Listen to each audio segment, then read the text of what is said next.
Apakah mutasi bersifat adaptif atau adaptively ambiguous? Dengan kata lain, apakah mutasi itu satu, lebih mungkin muncul di lingkungan yang mendukung adanya sifat baru tersebut, atau dua, muncul secara acak? Untuk menjawab pertanyaan ini, Anda melakukan suatu percobaan di mana koloni bakteri ditumbuhkan pada medium non-selektif. Kemudian, setelah beberapa generasi ditumbuhkan di medium selektif. Jadi di sini katanya ada bakteri, dia ditumbuhkan, lalu tiba-tiba lingkungannya itu diubah atau mengalami environmental change, atau bisa kita sebut juga ini itu garis merah ini adalah seleksinya, seperti itu. Jadi kita langsung ke pernyataannya. Hasil percobaan tersebut menunjukkan bahwa pada bakteri, mutasi dapat muncul ketika tidak ada seleksi. Ini benar. Jadi kita lihat di sini. Jadi yang warna merah ini adalah yang sudah bermutasi.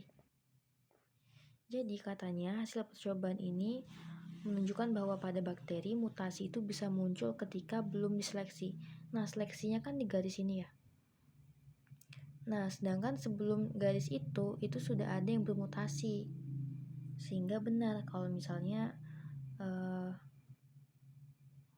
bakteri itu, mutasi pada bakteri ini tuh bisa muncul bahkan sebelum adanya seleksi. Oke, lanjut ke pernyataan berikutnya. Pada percobaan di atas, mutasi merupakan respon dari seleksi. Ini salah. Jadi mutasi itu kan tadi nggak mesti harus habis seleksi ya. Ini belum seleksi juga ada yang udah mutasi. Jadi salah kalau misalnya dikatakan mutasi itu adalah respon dari seleksi. Karena mutasi di sini tuh terjadinya secara acak. Bukan karena habis seleksi dia langsung termutasi. Itu salah. Yang C, hasil percobaan di atas sesuai dengan hipotesis pertama. Kita baca dulu hipotesis pertama. Lebih mungkin muncul di lingkungan yang mendukung adanya sifat baru tersebut. Jadi katanya mutasi itu lebih mungkin muncul kalau lingkungannya mendukung. Nah, sedangkan kalau yang hipotesis kedua itu katanya muncul secara acak. Nah, jadi di antara kedua hipotesis ini kan yang paling benar itu adalah yang kedua ya. Kedua, katanya dia munculnya secara acak. Nih buktinya dia ketika belum seleksi dia juga ada yang muncul di sini, atau mungkin ada yang sudah muncul sesudah seleksi, ada yang jauh di generasi ke-7, macam-macam. Jadi dia itu munculnya secara acak. Jadi yang lebih tepat itu adalah hipotesis yang kedua, bukan hipotesis yang pertama. Jadi ini salah. Yang D, mutasi yang muncul dibutuhkan untuk bertahan pada lingkungan yang berubah.